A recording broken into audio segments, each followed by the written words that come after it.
Politically बच्चा है। देखिए मुख्यमंत्री जी, मैंने हमेशा व्यक्तिगत रिश्तों की का मैंने सम्मान किया है। अगर आप उम्र के हिसाब से देखें तो मुख्यमंत्री जी मेरे पिता की उम्र के हैं, उनके सामने तो ज़रूर मैं बच्चा हूँ। पर अगर वो राजनीतिक तौर पर मुझ पर तंज कसकर इन बातों को वो कह रहे हैं तो मैं उनको भी याद दिलाना चाहता हूँ कि मुख्यमंत्री जी की अपनी भी राजनीतिक पारी की शुरुआत एक बच्चे के तौर से हुई थी और वो खुद ही इस बात को भुनाते गिनाते हैं भैया कि जेपी के वक्त हम लोग छात्र आंदोलन से निकले थे और इसमें कोई गलत बात नहीं है भैया। कई ऐसे छात्र आज की भी तारीख में हैं जो कि राजनीति से जुड़ना चाहते हैं। पॉलिटिकली बच्चा है। देखिए मुख्यमंत्री जी, मैंने हमेशा व्यक्तिगत रिश्तों की का मैंने सम्मान किया है। अगर आप उम्र के हिसाब से देखें तो मुख्यमंत्री जी मेरे पिता की उम्र के हैं, उनके सामने तो ज़रूर मैं बच्चा हूँ। पर अगर वो राजनीतिक तौर पर मुझ पर तंज कसकर इन बातों को वो कह रहे हैं तो मैं उनको भी याद दिलाना चाहता हूँ कि मुख्यमंत्री जी की अपनी भी राजनीतिक पारी की शुरुआत एक बच्चे के तौर से हुई थी और वो खुद ही इस बात को भुनाते गिनाते हैं भैया कि जेपी के वक्त हम लोग छात्र आंदोलन से निकले थे और इसमें कोई गलत बात नहीं है भैया। कई ऐसे छात्र आज की भी तारीख में हैं जो कि राजनीति से जुड़ना चाहते हैं। जेपी जी के वक्त इन लोगों को मौका मिला, मेरे खुद के नेता, मेरे खुद के पिता उसी छात्र आंदोलन से निकले हैं। पर दूसरे को नीचा दिखाने के लिए ये व्यक्तिगत तंज, ये अच्छी बात नहीं है, ये शोभा मुख्यमंत्री जी को नहीं देता। आप जिस पद पर हैं मुख्यमंत्री जी, आप मेरी नीतियों का विरोध कीजिए ना। आप बोले कि भैया बिहार फर्स्ट, बिहारी फर्स्ट बिहार का सबसे खराब विजन डॉक्यूमेंट है। आप अपने विजन डॉक्यूमेंट की आप तुलना कीजिए मेरे बिहार फर्स्ट बिहारी फर्स्ट से। मेरा बिहार फर्स्ट बिहारी फर्स्ट जहां बिहार में रोजगार की बात करता है, बेहतर शिक्षा, बेहतर स्वास्थ्य की बात करता है, वहीं आपका 7 निश्चय बिहार में नली गली बनाने की बात करता है, नल जल पहुंचाने की बात करता है। ये बेसिक इंफ्रास्ट्रक्चर डेवलपमेंट नेसेसिटीज़ हैं, ये तो बाय डिफ़ॉल्ट बिहार में होनी ही चाहिए। इसको सरकारी एजेंडा बनाने की जरूरत नहीं। सरकारी एजेंडा आप बनाइए कि कैसे बिहार में आईटी सेक्टर आएगा, कैसे बिहार में इंडस्ट्रियलाइजेशन होगा, ईज़ ऑफ बिजनेस कैसे देंगे आप, सिंगल विंडो क्लियरेंसेस व्यवसायियों को आप कैसे देंगे, कैसे यहाँ पे रोजगार के अवसर उत्पन्न होंगे।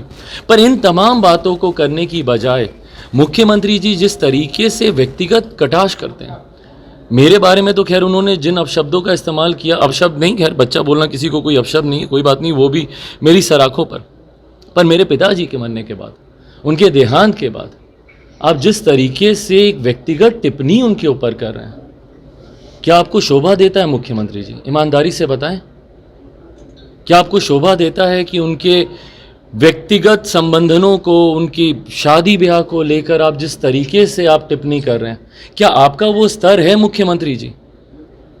क्या आप जिस पद पर हैं, आपके पद की जो गरिमा है या आपका खुद का जो व्यक्तित्व है?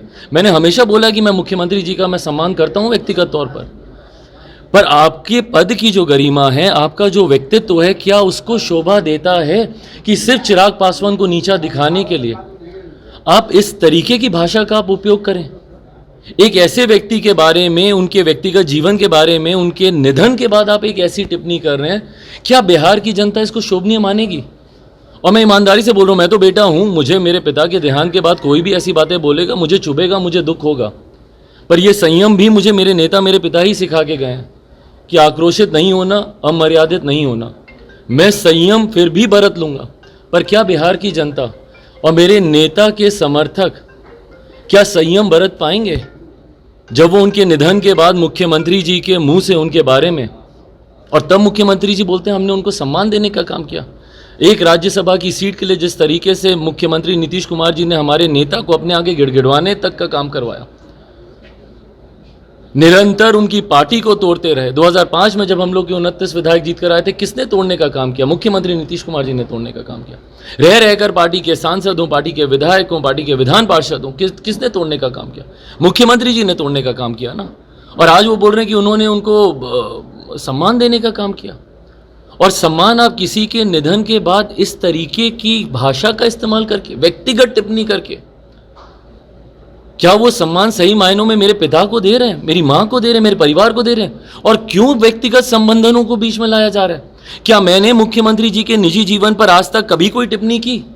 भाई मेरे पिता का जीवन एक खुली किताब रहा है, खुली किताब रहा है। जो उन्होंने किया उन्होंने डंके की चोट पे किया। ना कभी उन्होंने अपने किसी रिश्ते को छुपाया, ना कभी उन्होंने अपने सार्वजनिक जीवन और अपने व्यक्तिगत जीवन में कभी कोई पर्दा रखा। पर इतनी पारदर्शिता तो मुख्यमंत्री जी ने कभी नहीं रखी ना। क्या किसी ने टिप्पणी की उनके ऊपर? क्या हम में से किसी ने भी उनके व्यक्तिगत, और ना की, ना मैं कभी भविष्य में कभी करूंगा। ये मेरे संस्कार नहीं है।